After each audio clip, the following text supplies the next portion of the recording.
বিচাৰে নেকি আপুনি? ইয়াত যিমানসকল ব্যক্তি বহি আছে প্ৰত্যেকজন ব্যক্তি 20 বছৰ ওপৰৰ ব্যক্তি বহি আছে, হয়নে? এইখন পৃথিৱীৰ হিৰ' কোন? নিজে নহয় জানো? ডাইৰেক্টৰ কোন? নিজে নহয় জানো?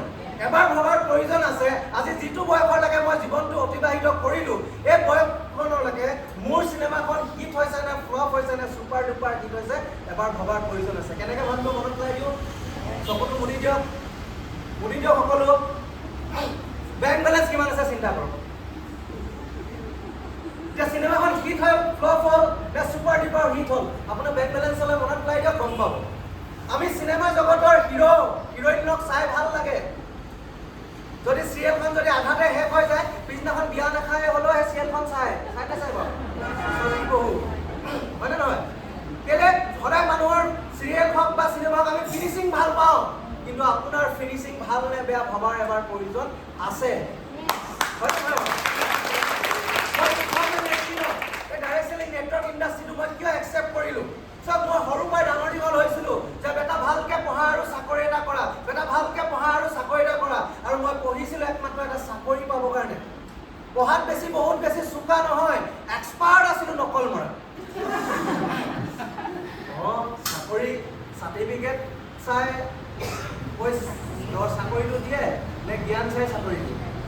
মাৰ্কশ্বিট চাই হয়নে?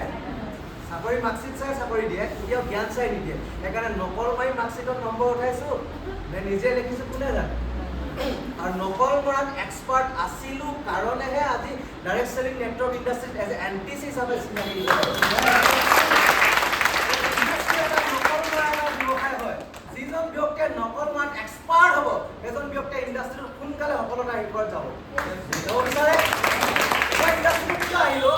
চব আমাক আগতে কি কৈছিলে যে ডাঙৰ ঘৰ এটা যেতিয়া দেখোঁ, দেউতাক যেতিয়া মোৰ বৰ্তমান মোৰ দেউতা নাই, দেউতাক যেতিয়া মই সুধিছিলোঁ দেউতা এনেকুৱা এটা ঘৰ মোকো লাগিব যে আমি এনেকুৱা এটা ঘৰ বনাম, দেউতাই তেতিয়া অজুহাত দেখায় যে এজন 2 নম্বৰ টকাৰ ঘৰটো বনাইছে। যেতিয়া দুৰ্গা পূজা চাবলৈ যাওঁ ভাল পিষ্টল এটা দেখোঁ, দেউতা এখন দোকানৰ পৰা লৈ দিয়ক, আগৰ দোকানখন সেই আগৰ দোকানখন নাহেই, হয়নে নহয় বাৰু? মই মানে এইটোৱে ক'ব বিচাৰিছোঁ, মোৰ দেউতা গভৰ্ণমেণ্ট জব কৰিছিলে, তথাপিও মই সেই সময়ছোৱাত কম্প্ৰমাইজিং লাইফত ডাঙৰ দীঘল হৈছিলোঁ, এডজাষ্টমেণ্ট লাইফ। কি ধৰণে দন্তীয়াটো হিচাপে হ'ব লাগে সেই বস্তুটো শিকিছিলোঁ। মানে সেইটোৱে নকয় জানো বেটা ভালকে পঢ়া আৰু চাকৰি এটা কৰা, আৰু চাকৰি কৰি এজন মানুহৰ মাত্ৰ নিডছ ফুলফিল হয়। দুনিয়া আমিও দেখিলোঁ, এতিয়া চাৰিওফালে চাকৰিয়াল ব্যক্তিসকলে দেখিলোঁ, জাষ্ট মাত্ৰ নিডছ ফুলফিল হয়, ড্ৰিমকেইটা বাস্তৱ ৰূপ দিব নোৱাৰে। আৰু ড্ৰিম যেতিয়া বাস্তৱ ৰূপ দিবৰ কাৰণে বিজনেছে কৰিব লাগিব, হয়নে নহয়? এতিয়া বিজনেছ বুলি কোৱাৰ লগে লগে আমাৰ অসমীয়া ল'ৰাটোৰ মনলৈ কি বুলি আহে? পইচা লাগিব। উইদাউট পইচাত আমি ব্যৱসায় কৰিব নোৱাৰিম। থেংকছ টু গড যে আপুনি মই আজি সময়ছোৱাত ইনফৰমেশ্যন টেকনলজিত ডাঙৰ দীঘল হৈছোঁ। ইনফৰমেশ্যন টেকনলজি এনেকুৱা এটা ব্যৱসায় আমাৰ হাতত দি দিছে, without huge capital, without experience, without নলেজতো ডাইৰেক্ট চেলিং নেটৱৰ্ক মাৰ্কেটিং কৰিব পাৰে। মই ইণ্ডাষ্ট্ৰীত কিয় আহিলোঁ? মই চিম্পুলকৈ কওঁ, মই ইণ্ডাষ্ট্ৰীত এই যে আমাৰ ছাৰে খুব ধুনীয়া প্ৰেজেণ্টেশ্যন দিলে, তেখেতৰ কাৰণে এটা জবৰদস্ত ক্লেপ হ'ব লাগে। এই বিয়পি প্ৰেজেণ্টেশ্যনটোত মই কি দেখা পালোঁ মই সেইটো জনাব বিচাৰিছোঁ। মই 2018ত দুটা বস্তুৰ লগত চিনাকি হ'লোঁ। যে মই এটা বস্তু গম পালোঁ, পৃথিৱীৰ যিকোনো মানুহে যদি জীৱনত যদি সিদ্ধান্ত লয়, এটা সৰু ইনকামৰ অতিবাহিত কৰি মৰি যায়, আৰু জীৱনত যদি এজন মানুহে যদি সিদ্ধান্ত লয় এটা বিশাল ইনকাম কৰিব পাৰে। সেইটো 2018ত ক্লিয়াৰ হ'ল। মই 2018ত সেই বস্তুটোত ক্লিয়াৰ হ'লোঁ, এজন মানুহে এটা লিমিটেড ইনকাম কৰিব পাৰে, আৰু যদি সেই মানুহজনে যদি জীৱনত যদি সিদ্ধান্ত লয় এটা আনলিমিটেড ইনকাম কৰিব পাৰে। বুকুখনে কি বিচাৰিব বাৰু? Unlimited income. 2018ত সেই বস্তুটোৰ লগত চিনাকি হ'লোঁ। পৃথিৱীত আৰু ধৰণৰ ইনকাম আছে, এটা হৈছে এক্টিভ ইনকাম আৰু এটা হৈছে পেছিভ ইনকাম। এক্টিভ মানে কি ক'লে? সক্ৰিয় ইনকাম। যেতিয়ালৈকে মই দুহাত চলাই থাকিম। মই চিনাকিটো দিলোঁ, ইয়াৰ আগত মই HDFC বেংকত জব কৰি আছিলোঁ। পাগলৰ নিচিনা 30টা দিন কষ্ট কৰোঁ সৰু এটা দৰমহাৰ কাৰণে, আনৰ সপোনৰ কাৰণে। মই যেতিয়া দুহাত চলাই থাকিম, মোৰ ঘৰখনলৈ পইচা আহি থাকিব। যিদিনাখন মই দুহাত চলাব নোৱাৰিম, মোৰ পইচা অহা বন্ধ হৈ যাব। আৰু এটা অপৰচুনিটিৰ লগত চিনাকি হ'লোঁ যে যিটো ইণ্ডাষ্ট্ৰীত যদি কেইটামান দিন যদি হাড়ে সমজুৱে কাম কৰি যদি এটা পজিশ্যনলৈ যদি নিজক লৈ যাব পাৰোঁ, মোৰ আহিবলগীয়া নেক্সট জেনেৰেশ্যন চিকিউৰ থাকিব। মানে এটা পেছিভ ইনকামলৈ কনভাৰ্ট হ'ব। বুকুখনে কি ইনকাম বিচাৰিব বাৰু? Passive income. কেঞ্চাৰ বেমাৰটো সেইজন মানুহে গম পায় যিজন ব্যক্তি কেঞ্চাৰ বেমাৰটো আছে। চুগাৰ বেমাৰটো সেইজন ব্যক্তিয়ে গম পাই যে চুগাৰ বেমাৰটো কিমান বিষাক্ত হয়। মোৰ দেউতা চাকৰি 4 বছৰ থকা অৱস্থাত হঠাৎ হেৰাই গ'ল। দেউতা হেৰাই যোৱাৰ লগে লগে মাৰ এখনত ছিঙি যায়নে বাৰু? মানে দৰমহাটো আধা হৈ যায়। জন্ম আৰু মৃত্যুৰ বিবাহ 3টা আমাৰ হাতত নাথাকে। মোৰ মা আজি আছে, কাইলৈ নোহোৱা হৈ যাব। আকৌ ঘৰখনত মোক পেঞ্চন দিব নিব, আল্টিমেট আকৌ ঘৰখন 0 হৈ যায়। মই 2018ত সিদ্ধান্ত ল'লো, যদি জীৱনত যদি কষ্ট কৰিম ইনকামৰ কাৰণে, সেই কষ্টটো সেইখন জেগাত সময় দিম যিখন জেগাই মোক আনলিমিটেড ইনকাম আৰু প্ৰেছিভ ইনকাম কঢ়িয়াই লৈ আহিব পাৰিব। আৰু এটা বস্তু মোৰ সম্পূৰ্ণ ক্লিয়াৰ হ'ল যে দুখন হাতেৰে যদি পাগলৰ নিচিনা যদি পৰিশ্ৰম কৰি থাকোঁ, জীৱনত কেতিয়াও ধনী শ্ৰেণীত যাব নোৱাৰোঁ। সেইজন ব্যক্তি ধনী শ্ৰেণীলৈ যাব পাৰিব যিজন ব্যক্তিয়ে নিজৰ হাতৰ তলত হাজাৰ নহয়, লাখ নহয়, কোটি কোটি হাতখন সৃষ্টি কৰিব লাগে। কোটি কোটি হাত সৃষ্টি কৰিবৰ কাৰণে মই এজন ইণ্ডাষ্ট্ৰিয়েল সন্তান হ'ব লাগিব, মানে এজন কোটি কোটি টকাৰ দেউতাকৰ সন্তান হ'ব লাগিব, যাৰ মাধ্যমে বহুত মানুহক দৰমহা দি মেলি তেখেতৰ মূল্যৱান সময়খিনি মই যাতে মই কিনি ল'ব পাৰোঁ।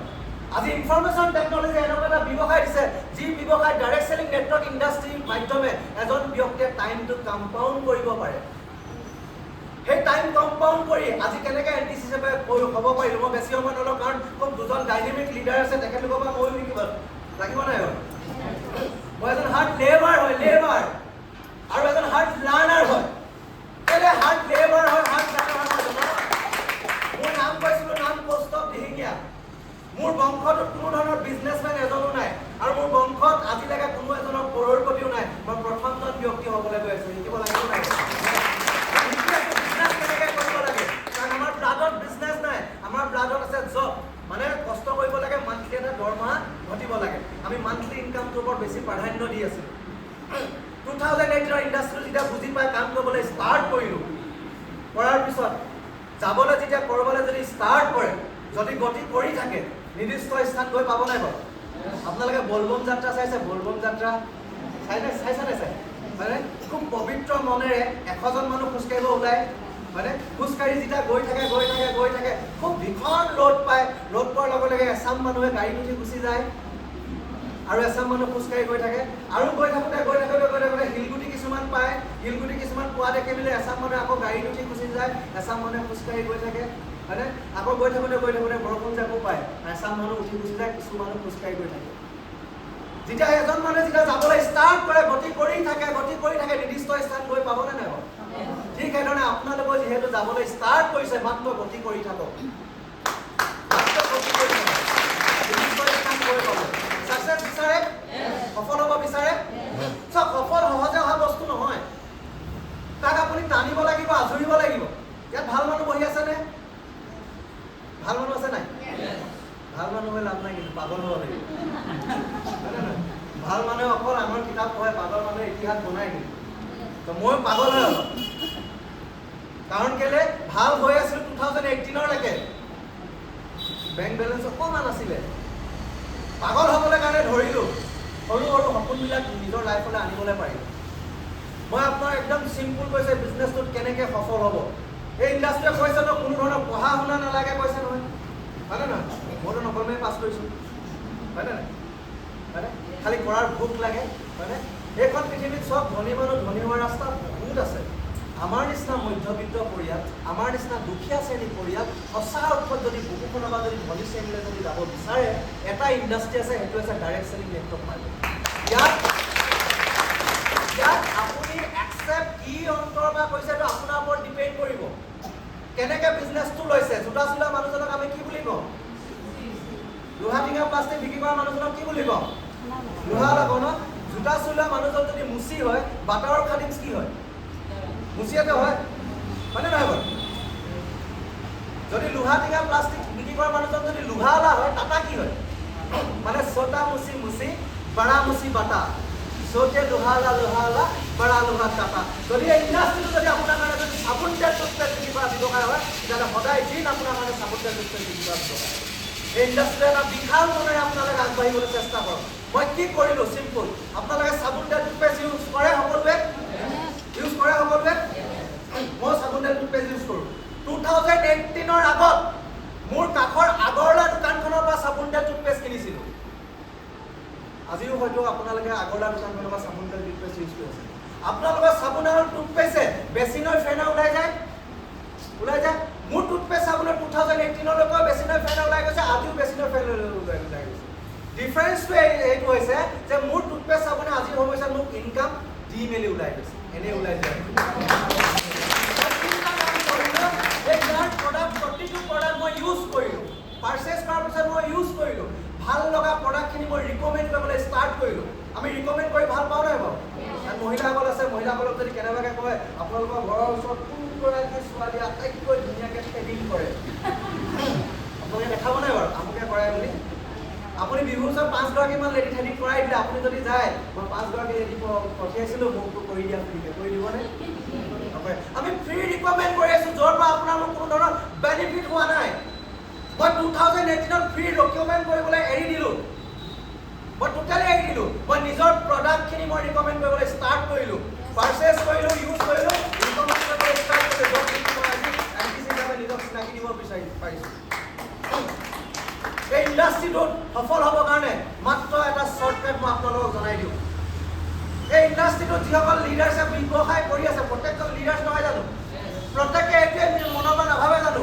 যদি মোৰ টিমত যদি কেনেবাকৈ ৰিজু বৰঠাকুৰ ছাৰৰ নিচিনা যদি এজন লিডাৰ পাই যাওঁ, ভাবে নাই বাৰু? মোৰ টিমত যদি কেনেবাকৈ যদি কৰুণা বৰপূজাৰী মেমৰ নিচিনা এগৰাকী লেডি পাই যাওঁ, মোৰ টিমত যদি আমাৰ বিয়পি পৰা ছাৰৰ নিচিনা এজন যদি কেনেবাকৈ যদি লিডাৰ পাই যাওঁ, ভাবে চিন্তা কৰে? প্ৰত্যেকে চিন্তা কৰে, সেইটো নাভাবে জানো? তো মই ভাবিছিলোঁ কি ভাবিছিলোঁ যাতে প্ৰথমতে অসমীয়া ল'ৰা শ্বৰ্ট কাম কৰি মেলি ইনকাম বেছি আৰ্ণ কৰিব বিচাৰোঁ। দুজন মানুহ দুইফালে দুজন ভাল মানুহ লগাম, মাজতে মালটো পুৰা কাটি নহ'লগৈ সেইটো। কাৰণ কেলৈ কষ্ট বহুত বেছি নিবিচাৰোঁ, লাহে লাহে। কাৰণ চব সৰুতে হনুমান বহুত উৰি ফুৰিছিলে ন? এটা সময়ছোৱাত হনুমান উৰিবলৈ পাহৰিছিলে নাই বাৰু? মানে আমিও সৰু হৈ থাকোঁতে ডাঙৰ সপোন দেখিছিলোঁ। যেতিয়া গ্ৰেজুৱেশ্যনৰ চাৰ্টিফিকেটখন আমাৰ মাৰ্কশ্বিটখন আমাৰ জীৱনলৈ আহিলে, তেতিয়া সেই সপোনবিলাক বাস্তৱ ৰূপ দিব নোৱাৰিলোঁ। হয় নহয়? এনেকুৱা লাগে ন? আপোনালোকো চাগে মনত চাগে জেগা সৰুতে সুধিছিলে চাগে ডাঙৰ হৈ কি হ'বা, আমুকটো হ'ম তামুকটো হ'ম, পুৰা কৈছিলোঁ ন? নিচা দৰা পাদৰ আগত কৈছিলোঁ ন? গ্ৰেজুৱেশ্যনৰ চাৰ্টিফিকেট পোৱাৰ পিছত কি হৈছিলে? সপোনবিলাক বাস্তৱ নহ'ব যেন লাগিছিলে। কিন্তু হনুমানকো উৰিবলৈ আকৌ জামুণ্ডা নামৰ এজন ব্যক্তিয়ে মনত পেলাই দিছিলে নহয় জানো? মোৰ জীৱনতো কেইজনমান ব্যক্তি আকৌ উৰিবলৈ মনত পেলাই দিলে। মোৰ সপোনৰ সৰু সপোনবিলাক কি আশা বাস্তৱ ৰূপ দিছোঁ মই আপোনালোকক কৈ যাম। চব বিচাৰে ন? ভাল লেডি এগৰাকী যদি পাই যাওঁ, ভাল লিডাৰ এজন যদি পাই যাওঁ, পাই নাযায়। কেতিয়াও ভাল লিডাৰ এজন পাই নাযায়। আপুনি লিডাৰ এজন বনাব লাগিব। বনাব বিচাৰে? এজন নতুন যেতিয়া শিশু, মানে আপুনি মই যেতিয়া নতুনকৈ জন্ম হৈছোঁ, শিশু এজন জানো নতুনকৈ জন্ম হোৱাৰ পিছত খোজকাঢ়িব পাৰে জানো? পিতৃ মাতৃৰ প্ৰয়োজন হয় নহয় জানো? পিতৃ মাতৃয়ে খোজকাঢ়িবলৈ শিকায়। ঠিক সেইধৰণে আপোনালোকৰ পিতৃ মাতৃ হৈছে আপোনাৰ GTSখন। GTSখনে আপোনাক কি দিব অৰিহণা? যদি জীৱনৰ 5টা বছৰ যদি কণ্টিনিউৱাছ GTS যদি আহিবলৈ বিচাৰে, তো আপোনাক কি দিব? GTSত আপোনাৰ লিডাৰ ক্ৰিয়েট হয়। লিডাৰ কেনেকৈ ক্ৰিয়েট হয়? এখন GTSত আজি আপোনালোকে দেখি আছে GTSখন নহয় জানো? এখন GTSত প্ৰথম ষ্টাৰ্টিঙত কোন এজন ওলাইছে, কোন কেৰেক্টাৰটো ওলাইছে, কি কেৰেক্টাৰ ওলাইছে? ফাৰ্ষ্ট কেৰেক্টাৰ ওলাইছে এংকৰ। এংকৰিং কৰিছে নহয় জানো? মই কি শিকিলোঁ জীৱনত? মই যেতিয়া ফাৰ্ষ্ট টাইম আপোনালোকৰ নিচিনা সেই জেগাটোৰ পৰা বহি আছিলোঁ, সেইডোখৰ জেগাত মই ফাৰ্ষ্ট কেৰেক্টাৰ শিকিলোঁ মই এংকৰ। 2 নম্বৰ কেৰেক্টাৰ মই শিকিলোঁ জীৱনৰ ইণ্ডাষ্ট্ৰিত GTS আহি প্ৰডাক্ট প্ৰেজেণ্টেশ্যন, কেনেকৈ প্ৰডাক্ট প্ৰেজেণ্টেশ্যন কৰিব লাগে। 3 নম্বৰ কেৰেক্টাৰ মই শিকিলোঁ business opportunity presentation. 3 number character মই শিকিলোঁ। 4 নম্বৰ কেৰেক্টাৰ শিকিলোঁ বিজনেছ ক্লজিং প্ৰেজেণ্টেশ্যন। 4টা কেৰেক্টাৰ আপুনি এখন GTSত পাব। যিজন ব্যক্তিয়ে কণ্টিনিউৱাছলি বেচিছত GTS আহি থাকিব, কোনো এটা দিন মিছ নকৰে। যেনেকৈ আমাৰ মুছলমান সম্প্ৰদায়ৰ ব্যক্তিসকলে প্ৰত্যেক শুকুৰবাৰে মছজিদলৈ যায়। ভগৱানে কিবা লগাই ধৰিছে নেকি তেখেতলোকক যাবই লাগিব বুলি? কিন্তু এটা আশা আছে, এটা বিশ্বাস আছে, যি বিশ্বাসে তেখেতক প্ৰত্যেক শুকুৰবাৰে GTS লৈ আহে। ঠিক সেইধৰণে আপোনালোকে এটা আশা আৰু বিশ্বাস লৈ প্ৰত্যেক ছানডে যিজন মানুহ বৰ্তমান সময়ছোৱাত আপুনি হৈ আহিছে, সেইজন ব্যক্তি হৈ থাকিলে জানো আপোনাৰ লাইফলৈ পৰিৱৰ্তন আহিব? এতিয়াও নাহে। আপুনি সেইজন ব্যক্তি হ'ব লাগিব, যিজন ব্যক্তি আজিৰ সময়ছোৱাত যিটো বৰ্তমান ভৱিষ্যতত হৈ আছে, তেনেকুৱা এজন ব্যক্তি হ'ব লাগিব, হয়নে?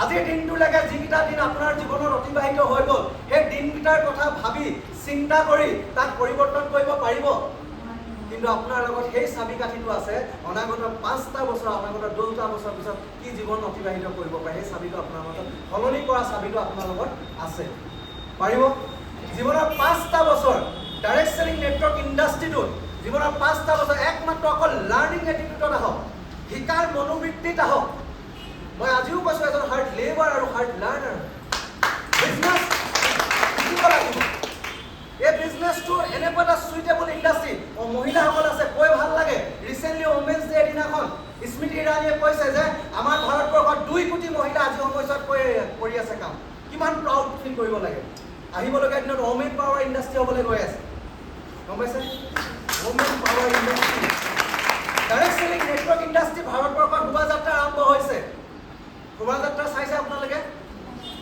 শোভাযাত্ৰা যিকোনো এখন শোভাযাত্ৰাত আগত থাকিলে লাভ হয় মাজত থাকিলে লাভ হয় নে লাষ্টত থাকিলে লাভ হয় আগত থাকিলে লাভ হয় নহয় জানো আগত মহাগুৰুসকল আছে যিসকল ব্যক্তিয়ে ৰিজু বৰঠাকুৰ ছাৰ আমাৰ তৈলুক্য দাস ছাৰ বিভিন্নজন উত্তম কুমাৰ চেতিয়া ছাৰ জিতুপন দাস ছাৰ হাবি জংঘল কাটি আগত আছে অলৰেডি আমি মাছ ভাগত আছো ভাল দুৰ্গা পূজা য'ত যোৰহাটত আটাইতকৈ ভাল দুৰ্গা পূজা মণ্ডপ হয় সেই মণ্ডপখন দৰ্শন কৰিবৰ কাৰণে মানুহ খোজকাঢ়িব লাগে নি বাৰু নালাগে খেলি লৈ গুচি যায় নহয় খেলি লৈ গুচি যায় নহয় এই ডাইৰেক্ট সেলিং নেটৱৰ্ক ইণ্ডাষ্ট্ৰী শোভাযাত্ৰা আৰম্ভ হৈছে লাকিহে অকল হ'ব যিসকল ব্যক্তিয়ে ধৈৰ্য আৰু একাগ্ৰতাৰে এই চিষ্টেমৰ লগত টিকি থাকিব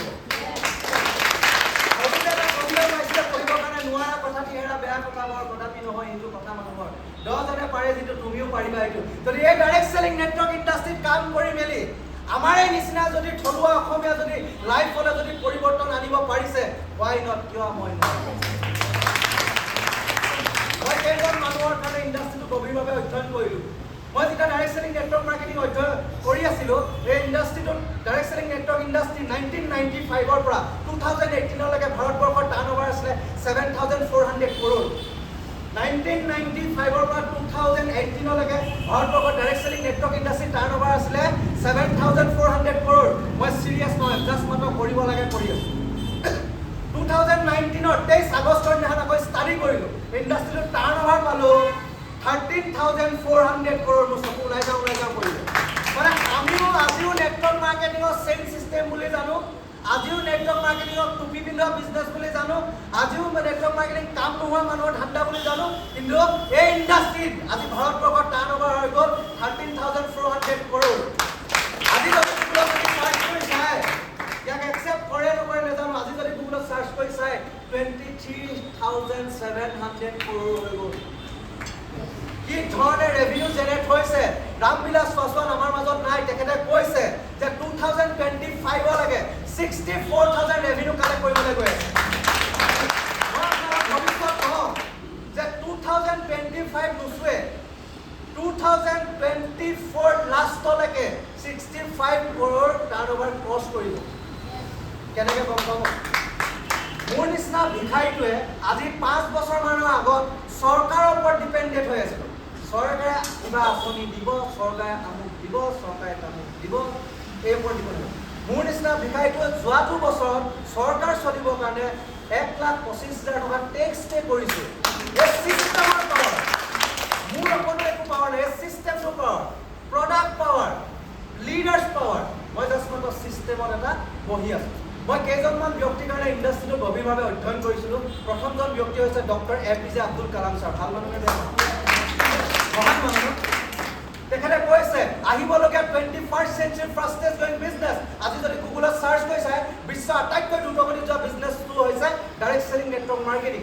ইউথক আহ্বান জনাইছে যে সেই মোৰ ডেকা যুৱ বন্ধুসকল জীৱন আৰু যৌৱন যদি উপভোগ কৰিব বিচাৰা তেতিয়াহ'লে ডাইৰেক্ট সেলিং নেটৱৰ্ক মাৰ্কেটিং কৰা বুলি কৈছে আৰু আমাৰ ঘৰৰ ওচৰত চব্জি ৰূপাই কয় কিবা ক'ত ফচিলি বেটা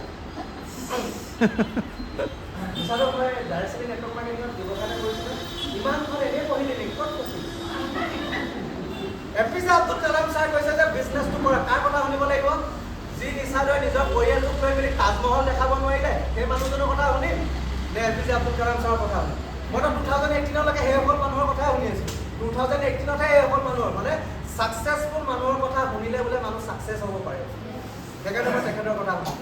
আৰু এজন ব্যক্তি মই চিনি পাইছোঁ 2018 তেখেতৰ নাম হৈছে বিল গেটছ। বিল গেটছক 2018 চিনি পাইছোঁ মই। সেইদিনাখন গম পাওঁ যে বিল গেটছ পৃথিৱীৰ আটাইতকৈ ধনী ব্যক্তি। নহ'লে ডিব্ৰুগড় কোনজন ব্যক্তিয়ে কি কৰে সেইটোৱে জানিছিল। বিল গেটছৰ পৰা আজিৰ দিনটোলৈকে তেখেতৰ চিনাকিত মই এটা বস্তু জীৱনত শিকিলোঁ, ছাকচেছ কোনো নিৰ্দিষ্ট স্থান নহয়, ছাকচেছ এটা হৈছে জাৰ্ণি। মানে আজি আপুনি ক'ত আছে নট ইম্পৰ্টেণ্ট, অনাগত দিনত কি হ'বলৈ গৈ আছে এইটো মোৰ বিল গেটছৰ এটা বাক্য পাইছিলোঁ যে তেখেতক যেতিয়া মিডিয়া সুধিছিলে আপুনি খুব কম টাইমত ধনী হোৱাৰ কাৰণটো ক'ব নেকি, তেখেতে কৈছে ৰাইট টাইমত ৰাইট ডিচিশ্যন। বিল গেটছক যেতিয়া মিডিয়াই সুধিলে আপোনাৰ লাইফটো যদি শূন্য হৈ যায়, পুনৰবাৰ যদি এই পজিশ্যনটো আনিব বিচাৰে, ধনী হ'ব বিচাৰে, কি এনেকুৱা কাম কৰিব? বিল গেটছে কৈছে মোৰ যদি লাইফটো যদি জিৰ' হৈ যায়, পুনৰবাৰ যদি পজিশ্যনটো আনিব বিচাৰোঁ তেতিয়াহ'লে মই ডাইৰেক্ট চেলিং নেটৱৰ্ক মাৰ্কেটিং কৰিম। আপোনালোকে হাত চাপৰি মাৰিলে, মই সেইদিনাখন হাত চাপৰি মৰা নাই। মই সেইদিনাখন আইনাৰ সন্মুখত নিজকে থিয় দি চাইছোঁ। পৃথিৱীৰ আটাইতকৈ আপোনাক সুধিছোঁ, পৃথিৱীৰ আটাইতকৈ আপুনি ভাল পোৱা মানুহজন কোন বাৰু? নিজক ভাল পাওঁ প্ৰথম, তাৰপিছত পৰিয়াল আহিব, হয়নে? প্ৰথম নিজক ভাল পাওঁ। আইনাৰ সন্মুখত থিয় হৈ মই এটাই বস্তু চাইছোঁ যে মই এটা এডজাষ্টমেণ্ট লাইফত আছোঁ। পৃথিৱীৰ সেইজন ব্যক্তিয়ে কৈছে যে লাইফটো জিৰ' হৈ যোৱাৰ পিছত পুনৰ হিৰ' কৰিবলৈ কাৰণে direct selling network marketing accept কৰিব যদি পাৰে, হোৱাই নট, মই কিয় ইণ্ডাষ্ট্ৰিটোৰ বাবে গভীৰভাৱে মই চাব নোৱাৰোঁ। আৰু চাবলৈ ষ্টাৰ্ট কৰিলোঁ, আৰু ষ্টাৰ্ট কৰি কাম কৰাৰ কাৰণে আজি এটি হিচাপে চিনাকি দিব পাৰিলোঁ। আৰু বহুত বহুত ধন্যবাদ জ্ঞাপন কৰিছোঁ। এই যে চানডে বিকেটখনৰ প্ৰত্যেকজন লিডাৰ্ছক এটা বিনম্ৰ অনুৰোধ কৰোঁ যে change your habit, change your life. যদি আপুনি নিজৰ জীৱন পৰিৱৰ্তন কৰিব বিচাৰিছে, তেতিয়াহ'লে আপোনাৰ প্ৰথম হেবিটবিলাক চেঞ্জ কৰক। আৰু যে হেবিটবিলাক কেনেকৈ চেঞ্জ কৰিব, যিটো আমাৰ টাইম এটা বাউণ্ডিং এটা বান্ধি দিছে যে 11:30 বজাত প্ৰত্যেকজন ডিষ্ট্ৰিবিউটাৰ, প্ৰত্যেকজন লিডাৰ্ছক আগত আহিবৰ কাৰণে চেষ্টা কৰক। আমি অসমীয়া এনেও পিছপৰা মানুহ, অসমৰ মানুহ এনেও পিছপৰা মানুহ হয়। যদি আপোনালোকে আহিবলগীয়া দিনত নেতৃত্ব লোৱাৰ এগৰাকী আহিবলগীয়া দিনত আপোনালোকৰ পৰিচয় লৈ যাব, যেনেকৈ কনকলতাৰ নাম আজিও জীয়াই আছে, ভূপেন হাজৰিকাৰ নাম আজিও জীয়াই আছে, ঠিক সেইধৰণে আহিবলগীয়া দিনত ডাইৰেক্ট চেলিং নেটৱৰ্ক মাৰ্কেটিঙত যেতিয়া চাৰ্চ কৰিব ন, আপোনালোকৰ নামবিলাকো তালিকাত লিপিবদ্ধ হৈ থাকিব। সেইকাৰণে এই শুভাকাংক্ষা সকলো ব্যক্তিয়ে যাতে টাইমটো মেইনটেইন কৰি আহে, প্ৰত্যেকজন লিডাৰ্ছে এইটো এটা বিনম্ৰ অনুৰোধ। আপুনি নিজৰ যেতিয়া হেবিটবিলাক চেঞ্জ কৰিব, আপোনাৰ টিমে হেবিট চেঞ্জ কৰিবলৈ ষ্টাৰ্ট কৰিব। আৰু যেতিয়া টিমে ষ্টাৰ্ট কৰিব, আপোনাক চাৰি কৈছিলে ন বিনা কষ্টত ইনকম ঘটিবলৈ কাৰণে, সেইটো এটা চৰকাৰ। এইখিনি কৈছোঁ, উইচ অল দ্য বেষ্ট, জয় হিন্দ, জয়